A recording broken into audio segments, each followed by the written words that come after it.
My brother locked his pregnant wife out in the freezing rain at 2 a.m. She collapsed on our doorstep, hypothermic and bleeding. But when my federal judge father discovered what happened, he issued an order that would destroy my brother's life forever. I'd love to know which corner of the globe you're watching from, and if this story speaks to you, make sure to subscribe. Tomorrow's video is one you absolutely can't miss. My name is Elena, and I thought I knew my family. I thought I understood the boundaries of cruelty, the limits of what people could do to those they claimed to love. I was wrong on every count. The October morning started with coffee and classical music drifting through our family's colonial home in Georgetown. At 28, I'd grown comfortable with my routine of visiting Dad every Saturday before heading to my job at the Smithsonian. The house held decades of memories, law books stacked in every corner, the faint scent of Mom's gardenia perfume, still lingering in the hallways even 3 years after her passing, and the steady tick of the grandfather clock that had marked time through countless family celebrations and crises. Judge William Harrison sat at his mahogany desk, reviewing case files with the same meticulous attention he'd brought to the federal bench for over 2 decades. His silver hair caught the morning light as he made notes in his precise handwriting, the kind of careful documentation that had earned him respect throughout the Washington legal community. At 62, he carried himself with the quiet authority of someone who'd spent his career making decisions that affected thousands of lives. "Morning, Dad," I said, settling into the leather chair across from his desk with my coffee. This had become our ritual since Mom died. Saturday mornings discussing everything from Supreme Court decisions to neighborhood gossip, the kind of conversations that had shaped my understanding of justice and family loyalty. Elena, perfect timing, he said, looking up with a smile that didn't quite reach his eyes. "I was hoping to talk with you about something." The hesitation in his voice made me sit up straighter. Dad wasn't one for beating around the bush, especially not with me. As the middle child between my older brother Derek and younger sister Chloe, I'd always been his confidant, the one who inherited his love of law and order without the rebellious streak that had defined my siblings' relationships with authority. "It's about Derek and Sarah," he continued, removing his reading glasses and setting them down carefully. "I'm concerned about their marriage. Derek had married Sarah Chen 2 years ago, in what everyone described as a whirlwind romance. She was a pediatric nurse at Georgetown University Hospital, brilliant and kind, with a gentle way of handling Derek's more volatile moments that had impressed the entire family. When they announced her pregnancy 4 months ago, Dad had been overjoyed at the prospect of his first grandchild. "Concerned how?" I asked, though I'd had my own observations about the subtle changes in Sarah's behavior recently. The way she'd grown quieter at family dinners, how she seemed to choose her words more carefully around Derek, the shadows under her eyes that makeup couldn't quite conceal. Dad stood and walked to the window overlooking his carefully maintained garden. The autumn leaves created a tapestry of gold and crimson, but his expression remained troubled. "Yesterday, Sarah called me to the chambers. She was crying, asking about legal options for something she wouldn't specify. When I pressed her for details, she hung up. The information hit me like cold water. Sarah wasn't dramatic or attention-seeking. If she was crying and making cryptic calls about legal options, something serious was happening." "Did you try calling back?" "Several times." Derek answered and said Sarah was sleeping, that she'd been emotional because of pregnancy hormones. "But Elena, I've been around long enough to recognize the difference between hormonal tears and genuine distress. I thought about the last family dinner 3 weeks ago." Derek had dominated the conversation, interrupting Sarah whenever she tried to speak, making jokes about pregnancy brain when she forgot minor details, insisting she eat more while simultaneously commenting on her weight gain. At the time, I'd attributed it to Derek's tendency toward being overly involved in everything, his need to manage and control situations to feel secure. "Maybe I should reach out to her," I suggested. "Woman to woman. She might feel more comfortable." talking to me than calling you at work." Dad nodded, but his expression remained grave. "There's something else. Elena, I need to ask you this directly, and I need you to be completely honest with me. Have you ever seen Derek be physically aggressive with Sarah or anyone else?" The question hung in the air like smoke. I wanted to say no immediately, to defend my brother's character without hesitation. But Dad's serious tone demanded honesty, and honesty required me to examine memories I'd perhaps been avoiding. "Not physically violent," I said slowly, "but he's always been intense. Remember in high school when he threw his laptop against the wall because he got a B+ on a paper? Or when he punched the garage door after that fight with Mom about curfew? That was property damage during adolescent tantrums. I'm asking about patterns of behavior toward people, particularly people who depend on him." I considered this carefully. Derek was 31, a successful software engineer who ran his own consulting firm. He'd always been the golden child in terms of achievement. Valedictorian, full scholarship to MIT, successful business owner before age 30. But success and character weren't the same thing, and Dad was asking me to examine the latter. "He's controlling," I admitted. "Remember when he was dating Jessica in college?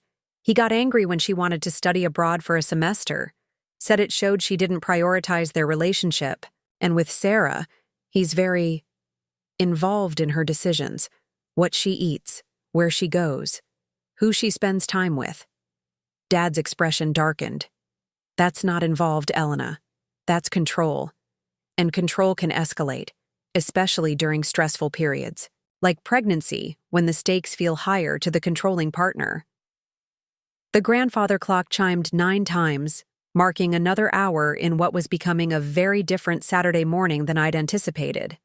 Outside, neighbors were beginning their weekend routines, walking dogs, working in gardens, washing cars, normal activities that suddenly felt distant from the conversation we were having about my brother's marriage. "What exactly are you thinking, Dad?" He returned to his desk and pulled out a yellow legal pad, the kind he'd used for decades to organize his thoughts during complex cases. "I'm thinking about patterns, about red flags, about the fact that Sarah felt scared enough to call a federal judge for legal advice, but not comfortable enough to specify what kind of advice she needed." The implications were starting to crystallize in my mind. Sarah wasn't just Derek's wife. She was 7 months pregnant with his child. If Derek was becoming abusive, she was trapped in multiple ways. Financially dependent due to reducing her work hours for the pregnancy, physically vulnerable due to her condition, and emotionally invested in protecting both her unborn child and her marriage. "Sarah's always been independent," I said, thinking out loud. "Remember how she insisted on keeping her apartment for 6 months after they got married? She wanted to make sure the relationship was solid before fully combining their lives." Which suggests someone who thinks carefully about major decisions and values her autonomy. The kind of person who wouldn't casually call a federal judge unless she was genuinely frightened about something. Dad began making notes on his legal pad, and I recognized the focused intensity he brought to preparing for difficult cases. The same methodical approach that had made him one of the most respected judges in the D.C. Circuit was now being applied to my family's situation. "Dad, what are you planning?" He looked up from his notes, and for a moment I saw not just my father, but Judge William Harrison in his full professional capacity. "I'm planning to find out what's really happening in my son's marriage, and if what I suspect is true, I'm planning to make sure Sarah and my grandchild are protected, regardless of the cost to Derek's reputation or our family's privacy." The weight of his words settled over me like a blanket. Dad had built his career on the principle that justice applied equally to everyone, that personal relationships couldn't influence legal decisions. If Derek was abusing Sarah, Dad wouldn't hesitate to use every resource at his disposal to stop it. "What do you need me to do?" "Call Sarah. Invite her to lunch, just the two of you. Create a safe space for her to talk. Don't push, don't interrogate, just listen. And Elena, If she tells you anything that suggests she or the baby are in immediate danger, you call me immediately. Not Derek, not family mediation, me. Understood? I nodded, already reaching for my phone to text Sarah. As I typed a casual lunch, invitation. I couldn't shake the feeling that this Saturday morning conversation was the beginning of something that would fundamentally change our family. Dad's legal instincts were rarely wrong, and his concern about Sarah's cryptic phone call suggested we were dealing with something much more serious than typical marital stress. The response to my text came within minutes. Yes, please. Today, if possible. Can we meet somewhere private? The urgency in her reply confirmed everything Dad had suspected. Sarah wasn't just dealing with pregnancy emotions or minor relationship issues. She was scared, possibly desperate, and reaching out for help from the only family members she trusted to provide it. As I showed Dad her response, I saw his expression shift into the same focused determination I'd witnessed when he was preparing to sentence defendants who'd committed crimes against vulnerable victims. Derek might be his son, but Sarah and her unborn child were now under his protection, and God help anyone who threatened people under Judge William Harrison's protection. A lot of love and effort went into bringing this story to life. If you're enjoying it, we'd be so grateful if you'd subscribe to our channel. Now back to where we left off. The Potomac Cafe was nearly empty at 11:30 on a Saturday morning, exactly what I'd hoped for when choosing the location. Tucked away in a quiet corner of Old Town Alexandria, it offered the privacy Sarah had requested without the sterile atmosphere of more formal meeting places. I arrived early, claiming a corner booth with a clear view of both entrances, a habit I'd developed from growing up in a family where awareness of surroundings was second nature. When Sarah walked through the door, I barely recognized her.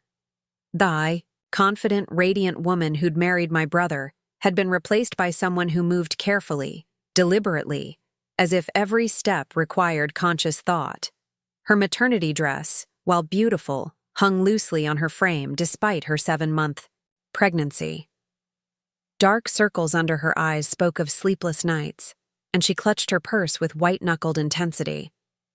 "Elena, thank you for meeting me," she said, sliding into the booth across from me. Her voice carried a tremor I'd never heard before. "Of course. You sounded like you needed to talk." I kept my tone light, non-threatening, remembering Dad's advice about creating safe spaces for people to share difficult truths. Sarah ordered chamomile tea and toast, claiming morning sickness, though at 7 months pregnant that seemed unlikely. I watched her hands shake slightly as she lifted the cup, and noticed she wore long sleeves despite the warm October weather. Warning bells started ringing in my mind, but I forced myself to wait, to let her guide the conversation. "How's work been?" I asked, starting with neutral territory. "I'm on modified bed rest," she replied, looking down at her tea. "Dr. Martinez is concerned about my blood pressure. It's been elevated for the past month." "That must be stressful. Is Derek being supportive?" The question hung in the air for several seconds too long.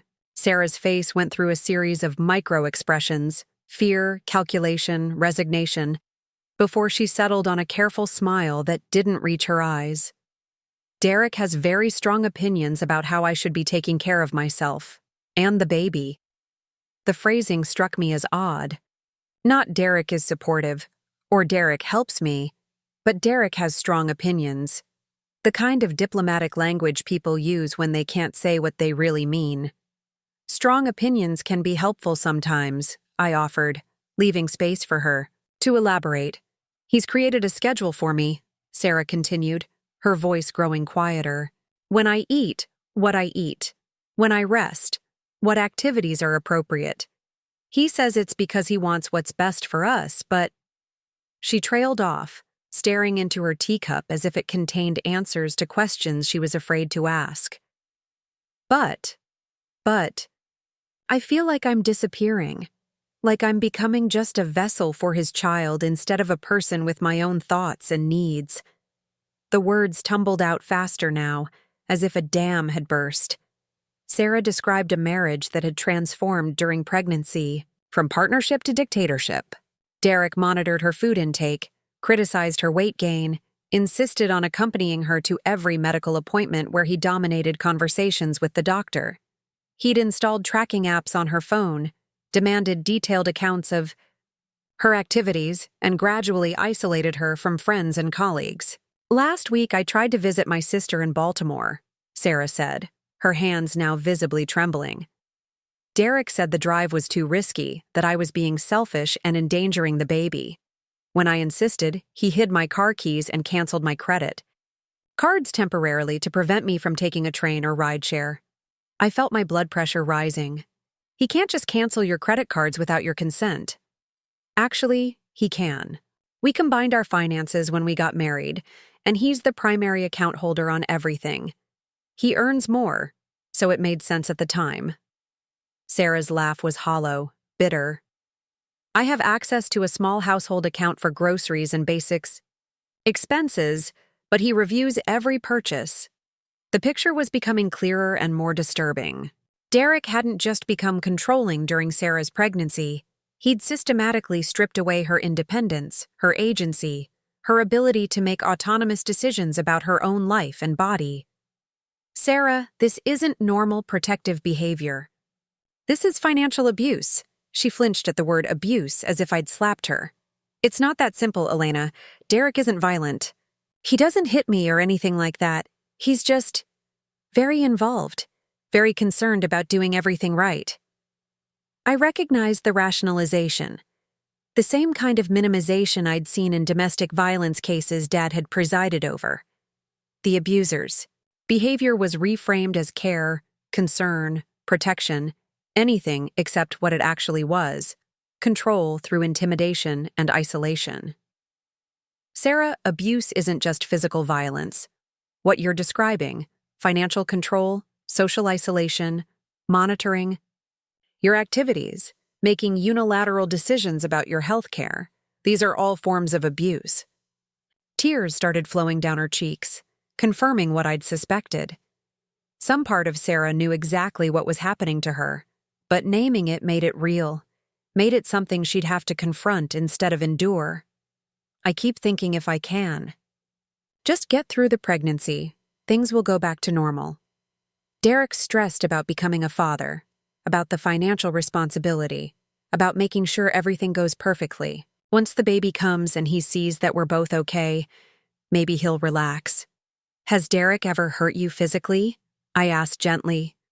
Sarah was quiet for a long moment, and when she looked up, her eyes held a depth of pain that made my chest ache. 3 nights ago, I couldn't sleep. The baby was kicking, my back was hurting, so I got up to walk around the house. Derek woke up and found me in the kitchen making herbal tea. He said I was being irresponsible, that I needed rest, that I was jeopardizing the baby's health by being awake at 2 in the morning. She paused, gathering courage for what came next. When I tried to explain that the baby was keeping me awake, he grabbed my arm and pulled me back toward the bedroom.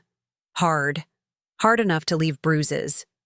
She rolled up her left sleeve, revealing finger-shaped marks in various stages of healing. He apologized immediately, said he was just worried about us. But Elena, the look in his eyes when he grabbed me. I've never seen Derek look like that before. The evidence was right there on her arm, undeniable proof that Derek had crossed the line from psychological control to physical violence. My heart was pounding as I processed the implications. This wasn't just about marital problems anymore. This was about a pregnant woman being physically assaulted by her husband. "Sarah, we need to call the police." "No." Her response was immediate and panicked. "Elena, please, you can't tell anyone. Derek would be furious if he knew I was talking about our private business. He's already suspicious about why I wanted to have lunch with you today. He monitors who you spend time with. He asked me to text him when I arrived here safely, and again when I'm ready to leave. He wants to know who I talk to and what we discuss. He says it's because he loves me and worries about me, but sometimes it feels like surveillance." I pulled out my phone and showed her the time. We'd been talking for 45 minutes, and she was already growing anxious about Derek's expectations. Sarah, listen to me carefully. What Derek is doing isn't love or protection. It's control, and it's escalating. The fact that he's now physically restraining you means you and the baby are in real danger. But where would I go? I don't have access to our savings. I can't work in my condition. My family is in California, and Derek would never let me travel there. I'm trapped, Elena. Even if I wanted to leave, I don't have the resources. You're not trapped. We can figure this out together. Dad has connections, resources, experience with these situations. At the mention of Dad, Sarah's expression changed. That's actually why I called him yesterday. I've been researching options online, trying to understand what rights I have as a pregnant woman, what protections exist. But I got scared and hung up when he started asking specific questions. Dad's not going to judge you, Sarah. He wants to help. But Derek is his son. How can I ask your father to choose between helping me and protecting his own child? The question revealed the depth of Sarah's isolation and Derek's manipulation. She'd been convinced that seeking help would destroy the family, that her suffering was preferable to causing conflict. Derek had successfully made her believe that her safety was less important than maintaining family harmony. Sarah, Dad took an oath when he became a judge. He swore to protect people from exactly what Derek is doing to you. The fact that Derek is his son doesn't change that obligation. It probably makes it stronger. As if summoned by our conversation, my phone buzzed with a text from Dad. How's lunch going? Is Sarah okay? I showed Sarah the message. He's worried about you. This morning, when I told him about your call yesterday, he was already making plans to help. Not as Derek's father, but as a federal judge who recognizes domestic abuse when he sees it. For the first time since she'd arrived, Sarah's expression showed something other than fear or resignation. Hope, tentative and fragile, but unmistakably present. What kind of help? What kind of help? Sarah's question lingered between us as I carefully considered my response.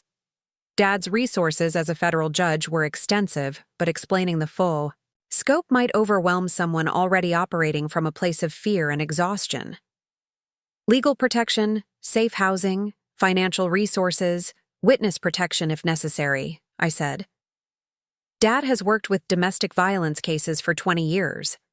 He knows exactly how to keep you and the baby safe while building a case that will hold Derek accountable. Sarah's phone buzzed with an incoming text. The color drained from her face as she read it. He wants me home in 30 minutes. Says he's making lunch and doesn't want it to get cold. Her hands started shaking again. Elena, if I'm late, he'll want to know everything we discussed. He'll ask about our conversation word for word, and he can tell when I'm not being completely honest. I watched my sister-in-law transform before my eyes. The woman who'd been opening up, sharing her truth, finding her voice, was disappearing back into the shell of compliance Derek had constructed around her. The speed of the transition was both heartbreaking and terrifying. We need to give you something safe to tell him, I said quickly. What would he expect us to talk about? Baby preparations, family gossip, maybe your work at the Smithsonian. Nothing too personal, nothing that would suggest. She gestured vaguely at herself, unable to finish the sentence. Then that's what we talked about. You were excited about the nursery, asked for recommendations on pediatricians, and wanted to know about my latest exhibition project. Normal sister-in-law conversation, Sarah nodded, but I could see her mentally rehearsing the lies, preparing to perform normalcy for her husband who had trained her to fear his displeasure. The level of psychological conditioning was staggering. Sarah, before you go, I need you to do something for me. Take this. I handed her a business card with my personal cell phone number written on the back. Hide it somewhere Derek won't find it. If anything happens, anything at all, you call me immediately. Day or night. She tucked the card into the inner pocket of her purse, a small act of rebellion that felt monumentally significant, given the level of control she was living under. What about your father? Should I call him directly? Let me talk to him first. Get his advice on the best way to proceed. But Sarah, I want you to understand something. Once we start down this path, there's no going back to pretending everything is normal. Are you ready for that? The question forced her to confront the reality she'd been avoiding. Taking action meant acknowledging that her marriage was not just troubled but dangerous. It meant admitting that the father of her unborn child was her abuser. It meant facing the possibility of raising a daughter alone while navigating a contentious legal battle. I think about her every day, Sarah said, placing her hand on her rounded belly. This little girl deserves better than growing up watching her father control and intimidate her mother. I can't let her think that's what love looks like. The maternal instinct was stronger than fear, and I could see the moment Sarah made her decision. Not just to survive, but to protect her daughter from inheriting a legacy of abuse. Then we're doing this. Together. After Sarah left for her carefully timed return to Derek, I drove straight to Dad's house. The autumn afternoon had turned gray and cold, matching the weight of everything I'd learned. I found him in his study, legal books spread across his desk, but his attention focused on something else entirely: research into domestic violence statutes and federal protection programs. She's in immediate danger, I said without preamble, settling into the chair across from his desk. Dad looked up from his notes, his expression grave. Tell me everything. For the next hour, I recounted Sarah's revelations in precise detail. The financial control, the social isolation, the monitoring and surveillance, the physical violence that had already begun. Dad listened without interruption, occasionally making notes, his face growing darker with each new piece of information. Physical evidence? He asked when I finished. Bruises on her arm from where he grabbed her. Probably more that she didn't show me. Witnesses to any of the incidents? Probably not. Derek's too smart for that. He's isolating her systematically, making sure she has no allies, no independent verification of what's happening. Dad sat down, his pen, and leaned back in his chair. Elena, what I'm about to tell you doesn't leave this room until we decide how to proceed. Derek's behavior follows a textbook pattern of domestic abuse escalation. The pregnancy is actually increasing the danger. Many abusers escalate violence during pregnancy because they see it as the ultimate form of control. The victim is physically vulnerable, financially dependent, and emotionally invested in protecting the child. How bad could this get? In my experience, once physical violence begins, it always escalates. Derek has already crossed that line. The next incident will be worse, and the one after that even worse.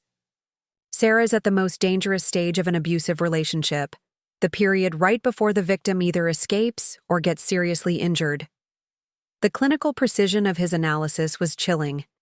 Dad wasn't just speaking as a concerned family member.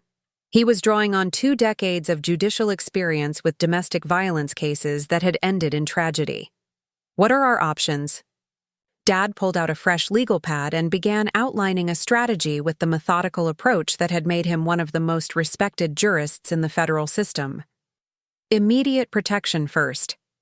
I can arrange emergency housing through a federal witness protection program. Completely confidential, Derek would have no way of tracking her location. Financial support through victim services, grants that don't require her to file charges immediately. What about long-term? That depends on how far Sarah's willing to go. Criminal charges for the assault would send Derek to federal prison, but it requires Sarah to testify against her husband and the father of her child. Civil protection orders are easier to obtain but less effective against someone as controlling as Derek. I thought about Sarah's fear when Derek texted, her careful rehearsal of acceptable conversation topics, the way she'd minimized his violence even while showing me the bruises. She's been conditioned to protect him. Even knowing he's dangerous, she's going to struggle with taking steps that could destroy his life. That's typical. Victims often feel more loyalty to their abusers than their abusers show to them. But, Elena, Sarah called me for legal advice. Some part of her mind knows she needs professional help, not family mediation. Dad stood and walked to his filing cabinet, retrieving a thick folder labeled Domestic Violence Resources. I've been preparing for this conversation since Sarah's call yesterday. Safe houses, legal aid organizations, therapy programs, financial assistance, childcare support, job training. Everything she'll need to rebuild her life independently. The comprehensiveness of his preparation revealed both his professional competence and his personal investment in Sarah's safety. This wasn't just a legal case to him. It was his daughter-in-law and unborn grandchild whose lives hung in the balance. There's something else, Dad continued, his expression growing even more serious. I've been thinking about Derek's psychology, his need for control, his escalating violence. Men like that don't just accept losing power over their victims. When Sarah leaves, and she will need to leave, Derek's going to retaliate. He'll try to find her, punish her, prove that he's still in control. Even knowing you're involved? That he'd be going up against a federal judge? Especially knowing I'm involved. Derek will see my intervention as the ultimate betrayal, his own father choosing his wife over him. That kind of narcissistic injury often triggers the most dangerous behavior. The implications were staggering. Helping Sarah escape wouldn't just be about logistics and legal protection. It would be about anticipating and defending against Derek's inevitable counterattack. So, what's our next step? Dad checked his watch. It's 3 o'clock on Saturday. Sarah's probably back home with Derek, performing normalcy while planning her escape. Monday morning, I made some calls, set up the protection infrastructure. Meanwhile, you maintain contact with Sarah. Assess her readiness to take decisive action. How will we know when it's time? Dad's expression was grim.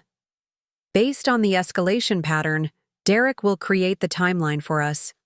The next violent incident, and there will be a next incident, will force Sarah to choose between continued victimization and immediate escape. Our job is to make sure she has safe options when that moment arrives. As evening approached and we finalized our preliminary plans, I couldn't shake the feeling that we were preparing for war. Derek might be my brother, but the man Sarah had described was someone I didn't recognize, someone capable of violence against a pregnant woman. The family dynamics that had shaped our childhood seemed irrelevant compared to the immediate threat he posed to his wife and unborn child. Dad, are you prepared for this to destroy our relationship with Derek permanently? He looked at me with the same unwavering resolve I'd seen when he sentenced defendants who'd committed crimes against vulnerable victims. Elena, I took an oath to protect people from exactly what Derek is doing to Sarah. Some principles are more important than family. Loyalty. Justice isn't negotiable, even when it's inconvenient. The call came at 2:17 a.m. on a Tuesday night, 3 days after our lunch at the Potomac Cafe. My phone's shrill ring cut through the darkness of my Arlington apartment, jarring me from deep sleep. Sarah's name appeared on the screen, and I answered before the second ring, my heart already racing with dread. Elena! Her voice was barely a whisper, thick with tears and something else. Terror. I need help. Please. I was already reaching for clothes, my feet hitting the cold hardwood floor. Where are you? Outside your apartment building, in the Kaika parking garage. Level 2, by the emergency exit. Her words came in short bursts, like someone trying to control their breathing. I can't go home. I need somewhere safe. I'm coming down right now. Stay exactly where you are. I threw on jeans and a sweater, grabbed my keys and phone, and ran for the elevator. The 2-minute descent felt like an hour. When the garage doors opened, I found Sarah huddled against the concrete wall near the stairwell, wearing only a thin nightgown and a jacket that was clearly Derek's, too big for her pregnant frame, hanging off her shoulders like a tent. Her feet were bare, cut and bleeding from what looked like running across rough pavement. Her left eye was swollen shut, the surrounding tissue already turning purple. Her lip was split, dried blood crusting at the corner of her mouth. But it was her hands that made me gasp. Her wrists were raw and red, as if she'd been restrained. Jesus, Sarah, what did he do to you? She collapsed against me, her body shaking with exhaustion and shock. He locked me out, in the rain. I've been walking for 2 hours, trying to get here without him finding me. I helped her to my car, wrapping the oversized jacket more securely, around her shoulders. Her skin was ice cold, her lips tinged blue from exposure. The October night had dropped into the 40s, and she'd been wandering the streets of McLean in nothing but a nightgown. "We need to get you to a hospital," I said, starting the engine and cranking up the heat. "No hospitals, please. Derek has connections at Georgetown Hospital. He'll find out. He'll come for me." "Sarah, you need medical attention. You're hypothermic and the baby's still moving. I can feel her kicking. But Elena, if Derek finds me before we can get to your father, he'll kill me. I know that sounds dramatic, but after tonight, I know what he's capable of." I drove toward my apartment while calling Dad on hands-free. He answered on the first ring, as if he'd been expecting this call. "Judge Harrison." "Dad, it's Elena. I have Sarah with me. Derek attacked her and locked her out of their house. She's injured and hypothermic. We're coming to you. Bring her straight here. I'm calling Dr. Patricia Wells. She's a family friend and an emergency physician. She'll meet us at the house and examine Sarah privately. No hospital records that Derek can access." 20 minutes later, we were in Dad's living room while Dr. Wells conducted her examination. Sarah sat wrapped in blankets on the sofa, color slowly returning to her face as she warmed up. The doctor was gentle but thorough, checking for signs of serious injury while photographing the evidence of Derek's assault. Mild hypothermia, multiple contusions, defensive wounds on both arms, Dr. Wells reported quietly. "The baby appears to be fine. Strong heartbeat, normal movement. But Mrs. Rodriguez has clearly been physically assaulted. These injuries are consistent with someone trying to defend themselves against an attacker." Once Dr. Wells left with promises of complete confidentiality, Sarah finally told us what had happened. Her voice was steady now, as if surviving the attack had burned away her fear and left only resolve. Derek came home from work angry about something. A client complaint?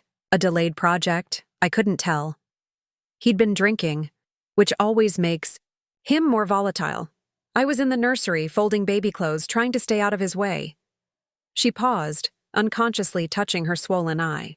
He started yelling about the house being messy, about me being lazy, about how I was going to be a terrible mother if I couldn't even keep the house clean. I tried to explain that I'd spent the day at a doctor's appointment and hadn't had time to do everything on his list. Dad leaned forward, his expression dark. "He has a list of daily tasks for you? Cleaning schedule, meal preparation, exercise routine, even when I'm supposed to rest. Everything is timed and organized. If something doesn't get done, he says I'm not taking the pregnancy seriously." The level of micromanagement was staggering. Derek had essentially turned his pregnant wife into a prisoner with a daily work schedule, punishing her for any deviation from his expectations. "What happened next?" I asked gently. He grabbed my arm and dragged me through the house, pointing out everything I'd done wrong. The bathroom mirror had water spots. There were dishes in. The sink, I'd left a book on the coffee table instead of putting it back on the shelf. With each complaint, he got angrier. Sarah's hands moved protectively over her belly, a gesture I was beginning to recognize as her automatic response to stress. Then he saw the business card you gave me. It had fallen out of my purse onto the kitchen counter. "Derek demanded to know why I needed your personal number, what we'd discussed at lunch, whether I'd been complaining about him to his family." My stomach dropped. We'd been so careful about giving Sarah a cover story, but we hadn't anticipated Derek conducting forensic searches of her belongings. I tried to lie, said we'd only talked about baby preparations and museum exhibitions. But Derek knows me too well. He could tell I was hiding something. Sarah's voice began to shake as she relived the confrontation. He kept pressing, getting closer, raising his voice. When I finally admitted that I'd told you about some of our disagreements, he exploded. "That's when he hit you?" Dad asked. First, he shoved me against the kitchen cabinets, hard enough that I hit my head on the upper cabinet door. Then he grabbed both my wrists and started screaming about betrayal, about me turning his own family against him, about me being an ungrateful wife who didn't appreciate everything he'd done for me. The raw marks on Sarah's wrists suddenly made horrible sense. Derek had restrained her, holding her in place while he raged about imagined betrayals. I tried to pull away, and that's when he backhanded me across the face. The force of it knocked me down. I hit the floor hard, and for a moment I couldn't breathe, couldn't think about anything except protecting the baby. Tears were streaming down her face now, but her voice remained steady. Derek stood over me while I was on the floor and said this was what happened to wives who couldn't be trusted. That if I ever discussed our private business with anyone again, the consequences would be much worse. "How did you get out?" I asked. Derek went upstairs to shower, leaving me on the kitchen floor. I managed to get up and started cleaning my face at the sink, trying to figure out what to do next. That's when I remembered the card you'd given. Me, still sitting on the counter. I hid it in my bra and tried to act normal when Derek came back downstairs. Sarah pulled Dad's jacket tighter around herself, as if the memory chilled her more than the October night had. We went to bed without speaking. I pretended to sleep until Derek was snoring. Then I got up to use the bathroom. But when I tried to open the bedroom door, it was locked from the outside. The premeditation was chilling. Derek hadn't just lost his temper. He'd planned to imprison his pregnant wife in their bedroom. I spent 3 hours trapped in that room, trying not to panic, trying to stay calm for the baby. Around midnight, I heard Derek get up and leave the house, probably going to a bar or to cool off. But he'd locked the bedroom door with a key, and all the windows have security locks that require his code. "How did you finally get out?" Dad asked. "The master bathroom has a window that opens onto the roof over the garage. It's not supposed to be an exit, but I was desperate. I managed to climb through the window and slide down from the garage roof to the ground. That's how I cut my feet, landing on the driveway pavement." The image of my 7 months pregnant sister-in-law climbing through a bathroom window and sliding off a roof to escape her husband was both heartbreaking and terrifying. I didn't have shoes, didn't have my purse or phone, just Derek's jacket from the hall closet. I walked for 2 hours through 3 different neighborhoods, trying to find my way to your apartment without being spotted by Derek if he came looking for me. Dad had been taking notes throughout Sarah's account, documenting everything with the precision he brought to criminal cases. Now he set down his pen and looked at her with an expression I'd rarely seen. Barely controlled fury mixed with absolute determination. "Sarah, you're never going back to that house. Not tonight, not ever. Derek's behavior has crossed every legal and moral boundary. What he did tonight was kidnapping, assault, and domestic terrorism. But my things, my clothes, the nursery we set up, material possessions can be replaced. Your life and our granddaughter's life cannot be." The finality in Dad's voice seemed to give Sarah permission to stop pretending this was something she could fix or endure. For the first time since I'd known her, she looked genuinely relieved. "What happens now?" "What happens now?" Sarah's question hung in the pre-dawn darkness of Dad's living room as we waited for his phone calls to federal agencies to begin bearing fruit. It was 4:30 a.m., and within the past 2 hours, Judge William Harrison had transformed from concerned father-in-law into the full apparatus of federal law enforcement. I watched Dad work with methodical precision, making calls to contacts he'd built over 20 years on the federal bench. FBI field agents, U.S. Marshals, federal prosecutors, victim services coordinators, each conversation delivered in the calm, authoritative tone that had earned him respect throughout the D.C. legal community. "Agent Martinez will be here in 30. Minutes, Dad announced, hanging up from his latest call. She's with the FBI's Domestic Violence Task Force and specializes in cases involving threats to federal officials' families. Sarah looked confused. But Derek hasn't threatened you. This is between him and me. Actually, he has, Dad replied, showing her his phone. 17 missed calls and 12 text messages since 2 a.m. The content escalates from demands to know where you are to explicit threats about what he'll do to anyone helping you escape.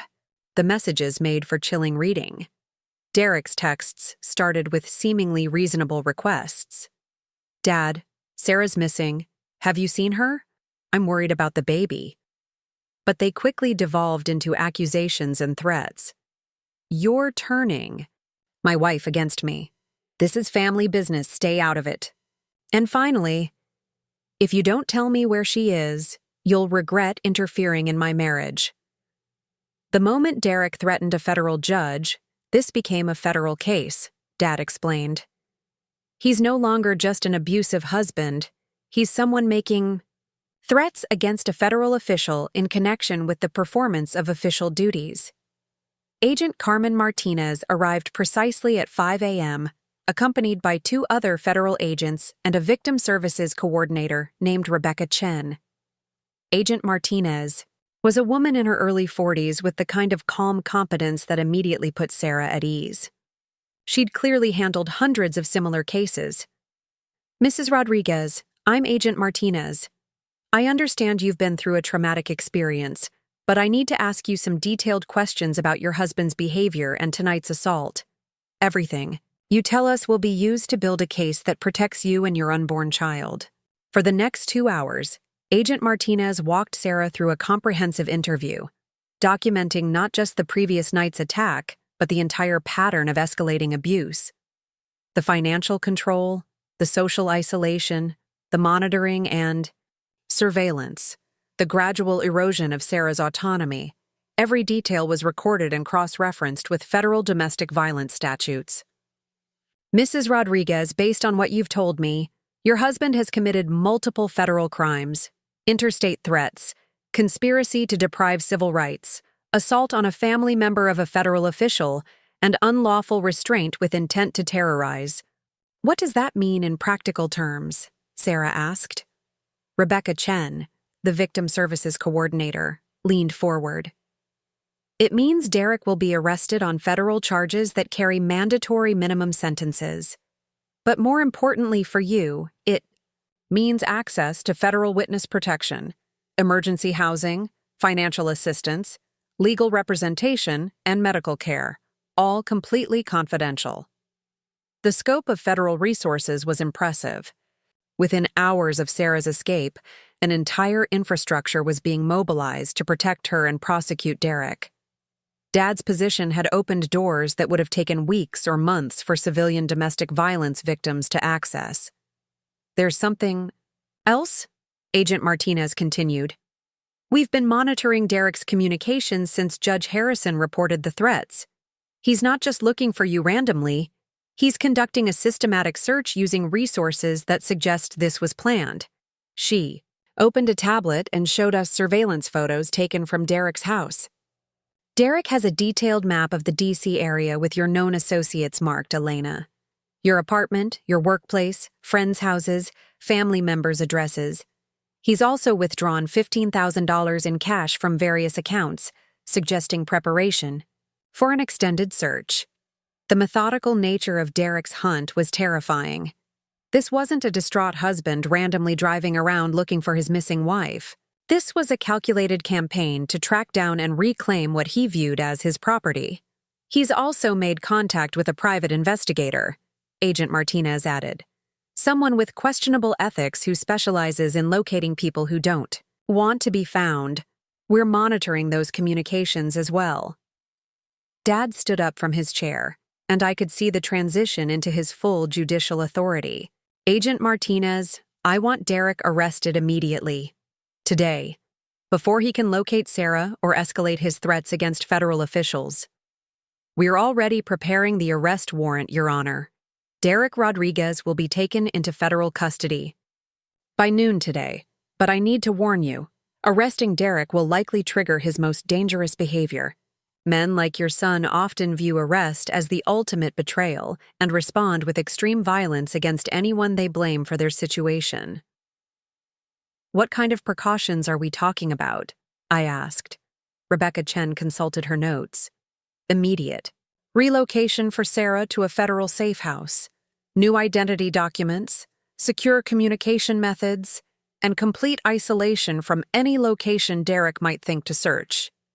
For you, Elena, and Judge Harrison, enhanced security measures including protective details and monitoring of all communications.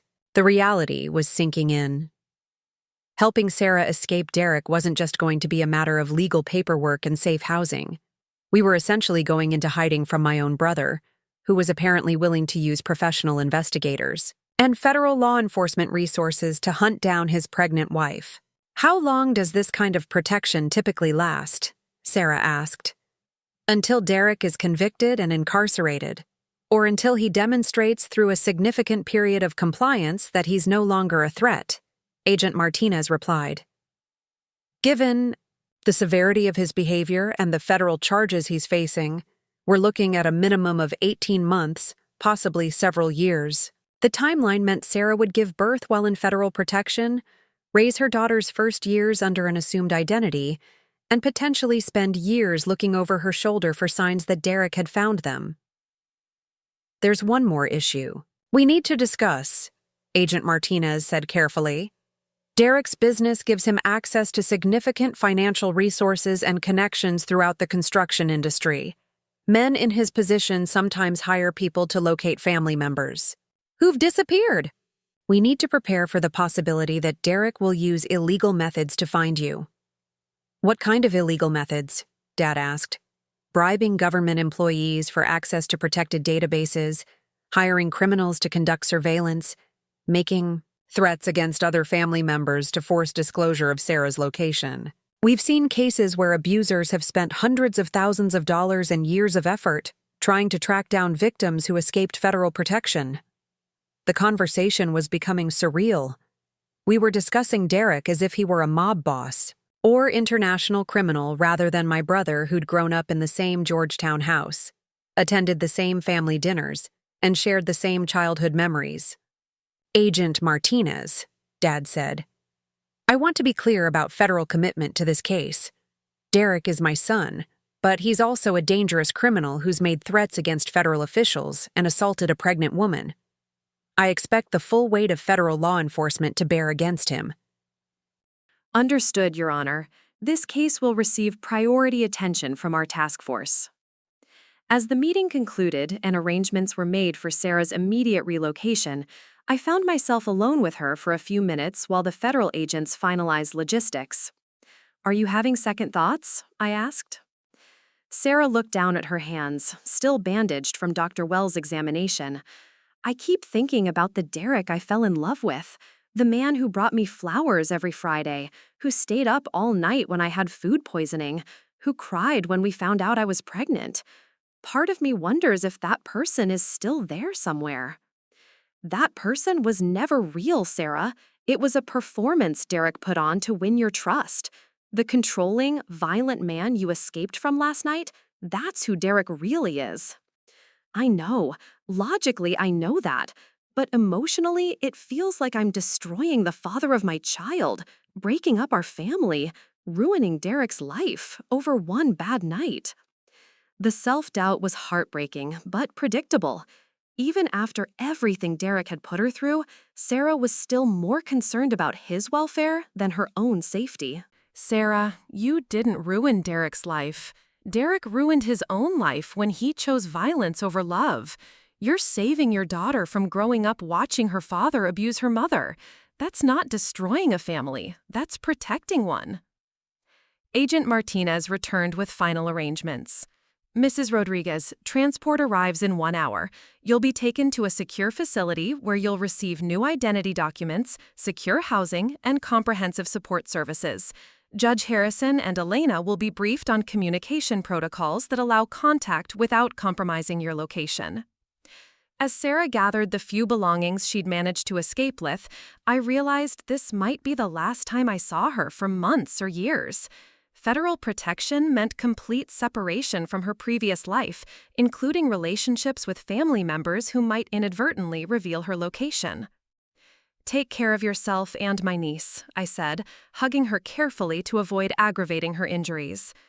"Thank you for believing me. Thank you for helping me find the courage to leave." As the federal agents escorted Sarah to their unmarked vehicle, Dad and I stood at his front window watching her disappear into a new life built around hiding from my brother. In a few hours, Derek would be arrested and charged with federal crimes that would likely send him to prison for years. Our family would be forever changed, split between those who'd chosen justice and those who'd chosen violence. But for the first time in months, Sarah and her unborn daughter were safe.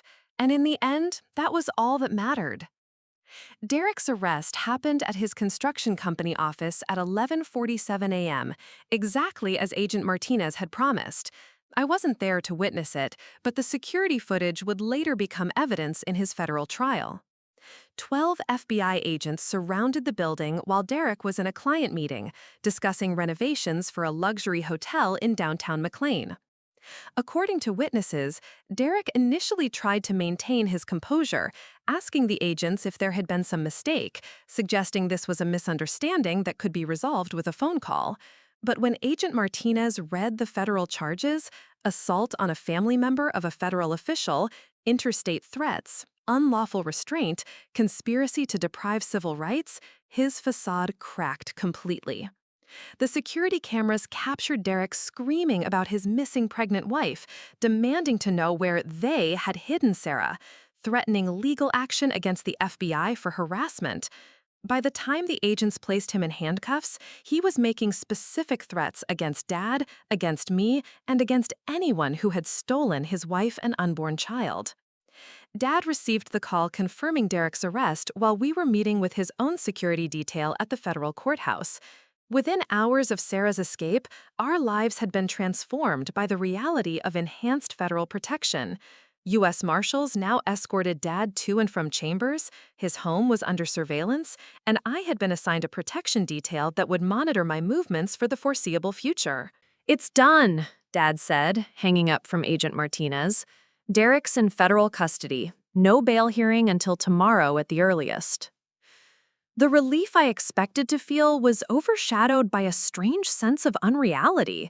My brother, the person I'd grown up with, shared childhood memories with, defended through years of volatile behavior, was now in a federal holding cell facing charges that could send him to prison for decades. "How did he react?" I asked. "About as we expected. Denial, rage, threats, demands to know Sarah's location." Agent Martinez said Derek's behavior during arrest actually strengthened the federal case against him, making threats against federal officials while being arrested for threatening federal officials shows a pattern of escalating defiance. The irony would have been amusing if the situation weren't so serious. Derek's inability to control his temper, even when it worked against his own interests, had provided prosecutors with additional evidence of his dangerous mindset. My phone rang with an unknown number, but the caller ID showed it was from the D.C. County jail system. Derek was calling from his holding cell, probably his one allowed phone call. "Don't answer," Dad advised immediately. "But what if he wants to apologize? What if he's ready to accept responsibility for what he did to Sarah?" "Alina, men like Derek don't call from jail to apologize. They call to manipulate, to gather information, to continue their campaign of control, even from behind bars." Against Dad's advice, I answered the call. What I heard confirmed everything he'd warned me about. "Alina, thank God. Listen to me carefully. This is all a huge misunderstanding that's gotten completely out of hand." Derek's voice carried the same persuasive tone he'd used throughout childhood to talk his way out of consequences for bad behavior. Reasonable, slightly wounded, suggesting that everyone else was overreacting to a minor situation. "Derek, you assaulted your pregnant wife and locked her in your house. There's no misunderstanding about that." Sarah's pregnancy is making her emotional and irrational. She's been talking to people who are putting ideas in her head about our marriage. Yes, we had an argument, but couples fight sometimes. That doesn't make me a criminal. The minimization was breathtaking. Derek was describing domestic violence as a simple marital disagreement, characterizing Sarah's escape as pregnancy-induced irrationality rather than a desperate attempt to save herself and her unborn child. Derek, I saw Sarah's injuries. I saw the bruises on her wrists where you restrained her. I know about the financial control, the isolation, the systematic abuse you've been putting her through for months. You don't understand the full situation, Alina. Sarah's been lying to you, exaggerating things to get sympathy. She's probably told you all kinds of stories about me being controlling or violent, but she's not mentally stable right now. The pregnancy hormones are affecting her judgment. Even from a jail cell, Derek was attempting to manipulate my perception of reality, suggesting that multiple witnesses, medical evidence, and documented patterns of abuse were all products of Sarah's unstable mental state. Where is she? Derek's voice suddenly changed, becoming harder, more demanding. I know Dad's involved in hiding her from me. I know you helped her disappear. Alina, Sarah is carrying my child. I have legal rights. You lost those rights when you started beating her. I never beat her. This whole thing is being blown out of proportion by Dad's connections to federal law enforcement. Sarah probably went to him crying with some sob story, and now he's using his position as a judge to persecute me. The victim mentality was classic Derek. Everyone else was conspiring against him, using unfair advantages, persecuting him for minor infractions. He couldn't acknowledge that his own choices had created his current situation. Derek, where's Sarah? His tone became threatening. I'm going to get out of here, and when I do, I'm going to find my wife and bring her home where she belongs. Anyone who's helping her hide from me is going to face consequences. Are you threatening me from a jail cell? I'm promising you that this isn't over. Dad might think his federal judge position protects him from family consequences, but he's wrong. Sarah might think she can run away from her responsibilities as my wife, but she's wrong too. And you might think you can turn my own family against me, but Elena, you have no idea what I'm capable of when people betray me. I hung up, my hands shaking. Dad had been right. Derek hadn't called to apologize or accept responsibility. He'd called to gather information, make threats, and attempt to manipulate family members into revealing Sarah's location. What did he say? Dad asked. I recounted Derek's statements, watching Dad's expression grow darker with each threat. When I finished, he immediately called Agent Martinez to report the jailhouse threats as additional federal charges. Elena, I need you to understand something about your brother's psychology, Dad said after speaking with the FBI. Derek's not going to accept responsibility for his actions, not going to feel remorse for hurting Sarah, not going to recognize that his behavior was criminal. In his mind, he's the victim of a conspiracy involving federal law enforcement, family betrayal, and his wife's mental instability. But surely some part of him knows that beating a pregnant woman is wrong. Derek knows it's illegal, but he doesn't believe it was wrong, because in his worldview, husbands have the right to discipline wives who are disobedient or disloyal. Sarah's escape wasn't a woman fleeing abuse, it was his property being stolen by family members who don't understand his authority. The clinical analysis was horrifying but necessary. Understanding Derek's mindset was crucial for anticipating his next moves and protecting everyone he might target. Agent Martinez called back within an hour with disturbing news from Derek's initial court appearance. Judge Harrison, your son's behavior during arraignment was extremely concerning. He repeatedly interrupted proceedings to demand information about his wife's location, accused you of judicial misconduct, and threatened retaliation against family members who had interfered in his marriage. What's the court's response? Judge Brennan ordered psychological evaluation and added contempt charges for disrupting proceedings. But more importantly, Derek's attorney withdrew from representation, citing irreconcilable differences. Derek will need a new lawyer, which delays his bail hearing and gives us more time to build the case. The fact that Derek's own attorney had quit suggested behavior so erratic that even experienced criminal defense lawyers couldn't manage him. Men facing serious federal charges typically displayed their best behavior in court, understanding that judicial impressions affect sentencing. Derek's inability to control his rage, even in front of a federal judge, indicated a complete break from reality. "There's something else," Agent Martinez continued. "We intercepted communications from Derek to associates in his construction business. He's asking employees to conduct surveillance on locations where Sarah might be hiding. He's also requesting access to company financial accounts that could fund a more extensive search. Can he access those accounts from jail? Not directly, but Derek has business partners who might be willing to help. We're monitoring all financial activity related to his construction company, but he has relationships throughout the industry that could provide resources." The scope of Derek's potential network was alarming. Construction contractors often operated with cash, maintained relationships across multiple states, and had access to vehicles, equipment, and temporary housing that could facilitate illegal surveillance of transportation. "What additional precautions are you taking?" Dad asked. "Enhanced monitoring of all communications, expanded surveillance of Derek's known associates, and coordination with federal marshals to ensure comprehensive protection for family members. We're also working with federal prosecutors to expedite charges that would keep Derek in custody throughout the trial process."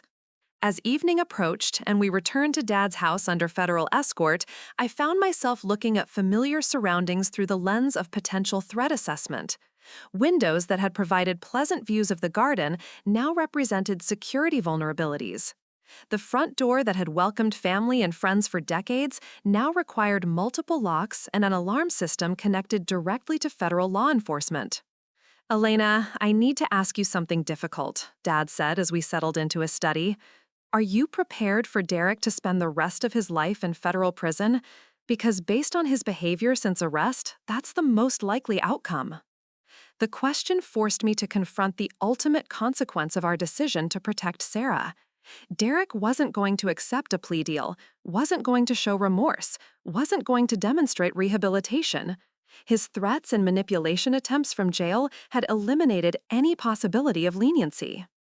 "I'm prepared for Derek to face the consequences of his choices," I said finally, "but I'm not prepared to sacrifice Sarah and her daughter to protect Derek from those consequences."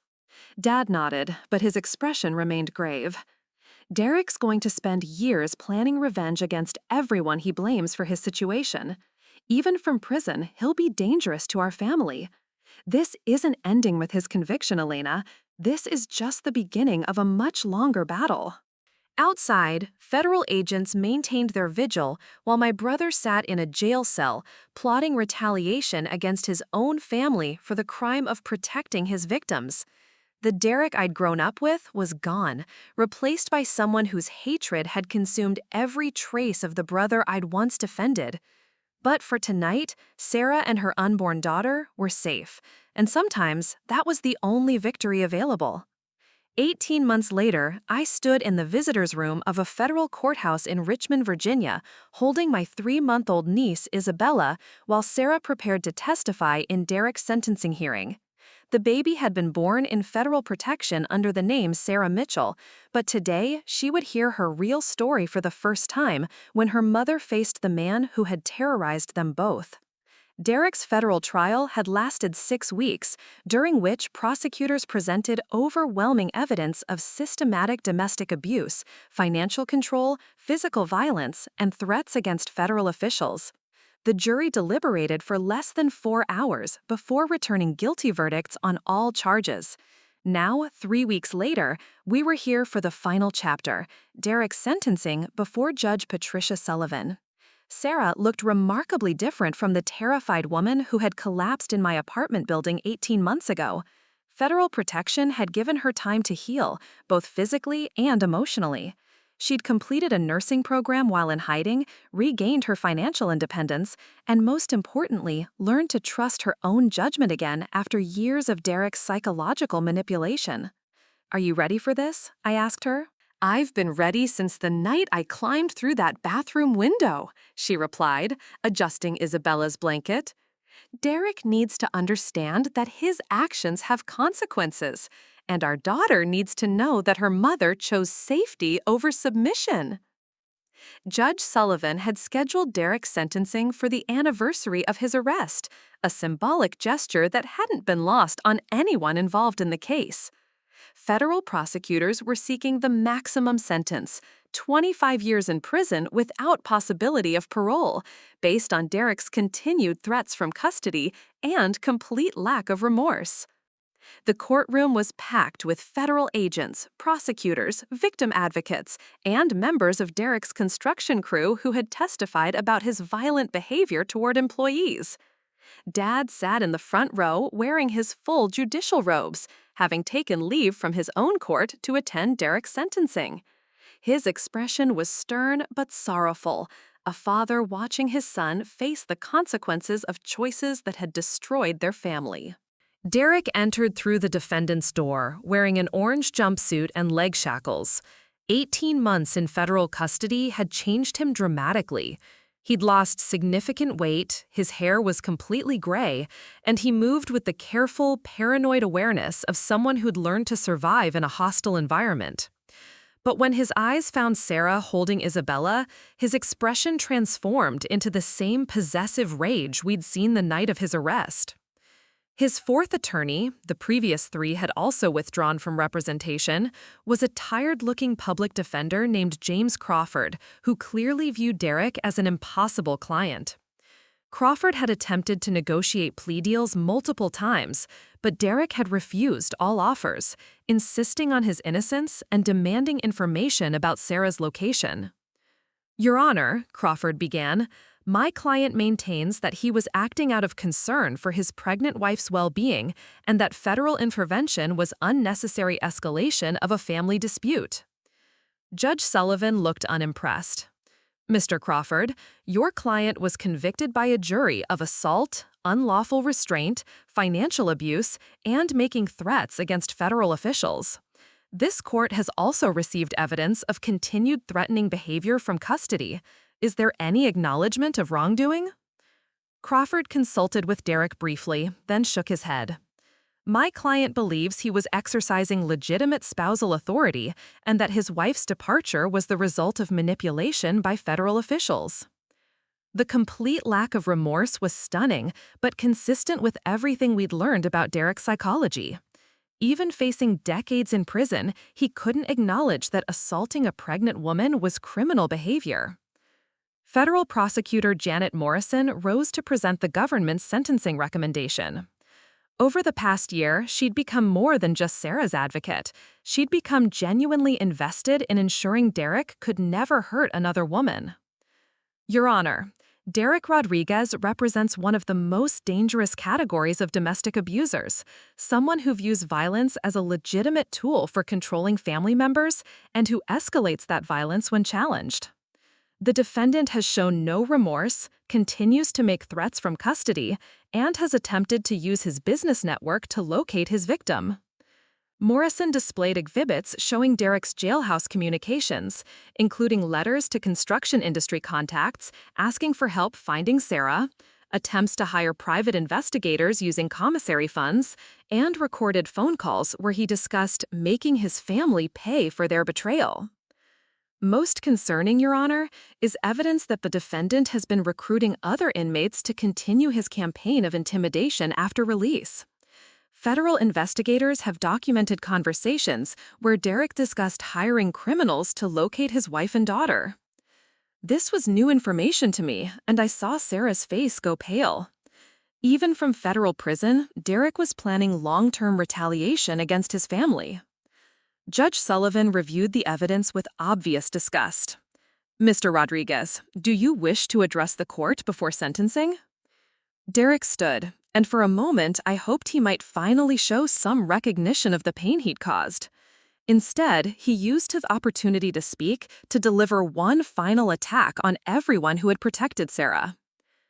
"Your Honor, I am the victim of a conspiracy involving federal officials who overreached their authority to interfere in a private family matter. My father-in-law used his position as a federal judge to turn law enforcement against his own son. My wife was manipulated into leaving me by people who wanted to destroy our marriage." Derek's voice grew louder and more agitated as he spoke, requiring the bailiff to move closer to the defendant's table. Sarah is carrying my child, and she has no right to hide my daughter from me.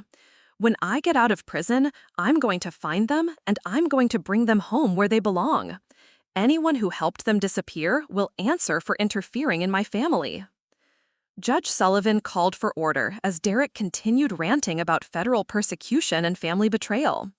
His complete break from reality was evident to everyone in the courtroom. This wasn't someone who would be rehabilitated by prison time. Mr. Rodriguez, you have just threatened additional victims in open court while being sentenced for identical behavior. This demonstrates that you pose a continuing danger to society, and specifically to the victims in this case. Sarah requested permission to address the court, and Judge Sullivan granted it. As she walked to the podium holding Isabella, I saw Derek strain against his shackles, his expression shifting between rage and something that might have been longing. Your Honor, for 2 years, Derek Rodriguez controlled every aspect of my life. He monitored my communications, restricted my movements, controlled my finances, and ultimately resorted to physical violence when I sought help. I lived in constant fear that any wrong word or action would trigger his rage. Sarah's voice was steady and strong, nothing like the terrified whisper she'd used during that first lunch 18 months ago. But the most important thing I want the court to understand is that Derek's abuse wasn't just directed at me. He was terrorizing his unborn daughter, creating an environment of fear and violence that would have shaped her entire understanding of relationships and family. She lifted Isabella slightly.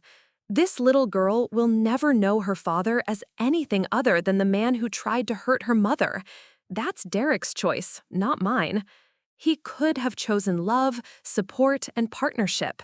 Instead, he chose control, violence, and intimidation.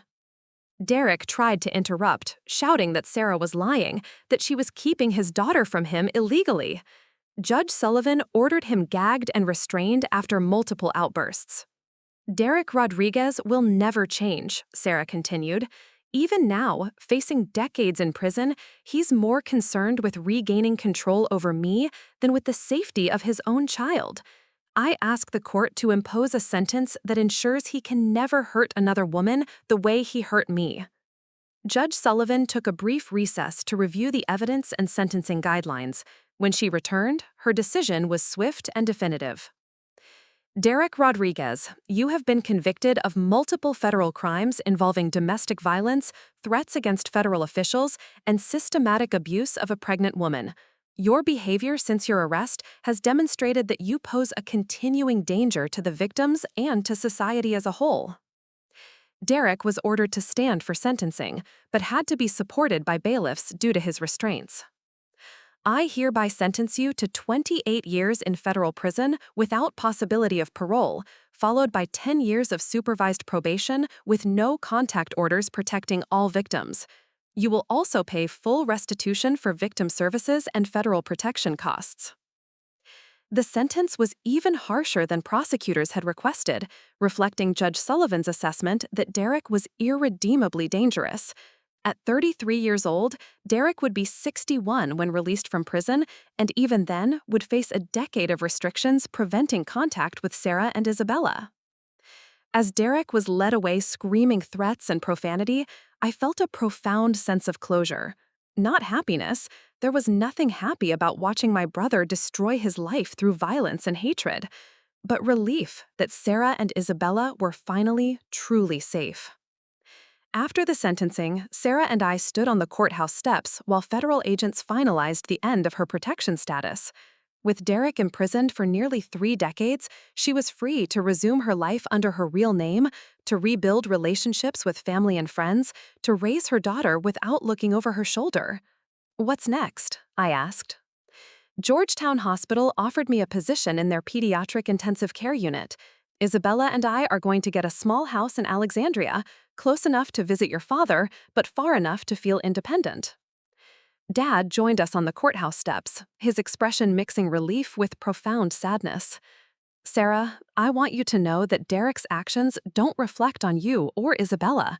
You're both welcome in our family for as long as you want us. Thank you, Judge Harrison, for everything, for believing me when I called scared and desperate, for using your position to protect us instead of protecting Derek, for choosing justice over family loyalty. As we prepared to leave Richmond and return to our normal lives, I realized that Derek's violence had ultimately failed to achieve its intended purpose. Rather than keeping Sarah under his control, it had freed her to become stronger, more independent, more capable than she'd ever been during their marriage. Rather than destroying our family, it had clarified our values and strengthened our bonds with people who chose love over domination. Isabella would grow up knowing she had a mother brave enough to escape danger, an aunt willing to risk everything to help, and a grandfather who believed protecting victims was more important than protecting abusers, even when the abuser was his own son. Derek would spend the next quarter-century in a federal prison cell, consumed by hatred and resentment, planning revenge against a family that had moved on without him. But Sarah and Isabella would spend those same years building a life based on safety, mutual respect, and a revolutionary idea that love should never require submission to violence. In the end, that was the most complete victory we could have hoped for. Looking for more? We've got 2 amazing stories right on screen. If this one touched you, these are absolutely worth your time. Click to watch them now. And hey, subscribe and hit that bell to never miss our latest uploads.